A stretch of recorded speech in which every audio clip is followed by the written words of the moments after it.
سلام دوستان، خیلی خوش اومدیم به این ویدیو و به کانال من AS7 و امروز اومدیم درباره کلا بحث کانال AS7 دیگه میره درباره ایردراپ های تلگرامی و کسب درآمد تلگرامی. بعد امروز اومدم درباره ایردراپ زو که 4 روز تا پایان فاز ماینینگش مونده و بعد میره سراغ لیست شدن. امروز من درباره قیمت و تحلیل درباره این ایردراپ و نکات مهم که تو خود ایردراپ بهتون میگم و بریم سراغ ویدیو.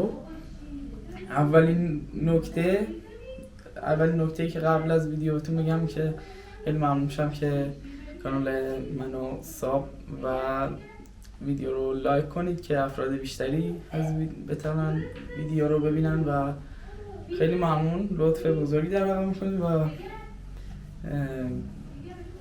خب اول برم سراغ قیمت احتمالی. اولین قیمت 503 هستش، 503 قیمت احتمالی و قیمت دیگه 608 هستش که اگر یک پلیر عادی که حدوداً 50 میلیون بیشتر داره حساب کنیم حداقل $40 گیرش میاد و مبلغ خوبی برای ایردراپ. و بریم سراغ خود ربات که در مورد خود ربات نکات مهمی رو بهتون ارائه بدم و دیگه بریم سراغ ربات.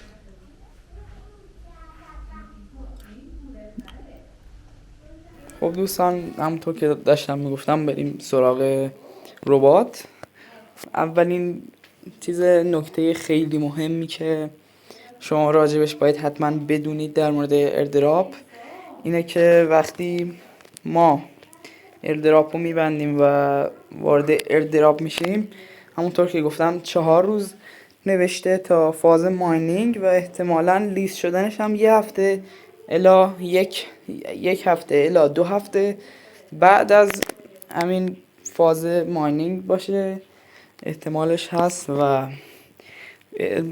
مهمترین بخش اینجاست که ایردراپ، وقتی ما قسمت ایردراپ رو کلیک میکنیم روش، یک کیف پول میاره. حالا یکم اینترنت ضعیفه برای من. یک کیف پول میاره و یه نوشته این شماره 2 هم که اگه بخونی نوشته completed تون ترانزکشن، یعنی باید یه ترانزکشن 5/10 که تو قسمت تسکا هم هست انجام بدین. و حالا هنوز اجباری نیست، هنوز خود تیم زو نگفته که این اجباریه و خیلی هنوز هر موقع گفتن اعلام میکنیم. حتما شما کانال رو دنبال داشته باشید و دیگه زنگوله هم بزنید حتما که از ویدیویی که دیگه بعد از فاز ماینینگ میگیریم با خبر باشید. خب قسمت دومی فرند شما میتونید از طریق فرند خوراک یا همون فود به دست بیارید که من حدودا یه مقداری حالا به دست آوردم و بستگی داره که همینطوری درآمد نداره. مثلا نوشته task not completed، این ربط داره به اینکه شما توی یه تسکش بود شما نوشته join or tg channel، یعنی باید عضو چنل اون فرندایی که شما دعوت میکنید عضو چنل تلگرامتون باشن، تا تلگرام زو باشن، تا شما بتونید پوینتی از خوراک یا فود به دست بیارید. خب سومیش هم که همین تسکه که بیشترشون دعوت از دوستان و این چیزاست که بتونید به راحتی فود یا خوراک به دست بیارید که فعالیت تو این بخش خیلی چیز واجبیه برای ایردراپ، برای بیشتر شدن سهم ایردراپ. و کدای روزانش هم حتما بزنید از سایت های از تلگرام چنل هایی هستن که میذارن، ولی اگر میخواید ما کانال بزنیم و کد های تمامی ایردراپ ها رو اسرع وقت بذاریم، حتما برام کامنت کنید و بنویسید که بذاریم یا نه. و از این قسمت شما میتونید خریداری انجام بدین. به گفته تیم زو 10% کل توکن ها میرسه به کسانی که برای ایردراپ خرج میکنن و مقدار خرجی که شما کردید برای ایردراپ رو اینجا براتون مینویسه.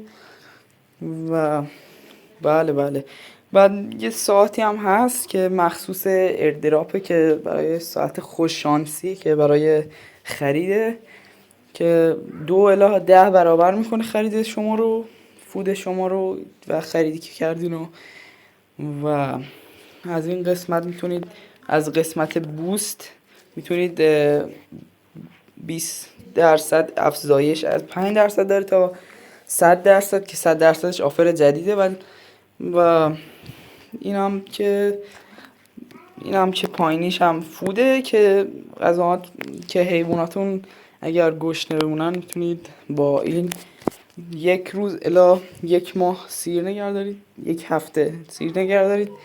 و اینم میزان توکنیه که گفتم که اینم توکنی که در ساعت میگیرید و قیمت هم که گفتم در اولای ویدیو که حتما برید حساب کنید سهم خودتون از ایردراپ.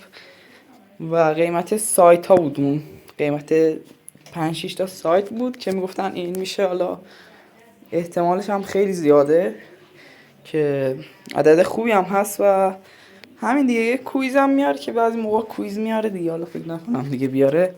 و این آخری ها دیگه خرج نکنید. آفرم میاره برای حیوان که حیوان نخرید، به نظر من برای حیوان خرج نکنید چون دیگه آخرش نمیصرفه و اینا. و همین دیگه، خیلی ممنون که تا آخر ویدیو با ما همراه بودید.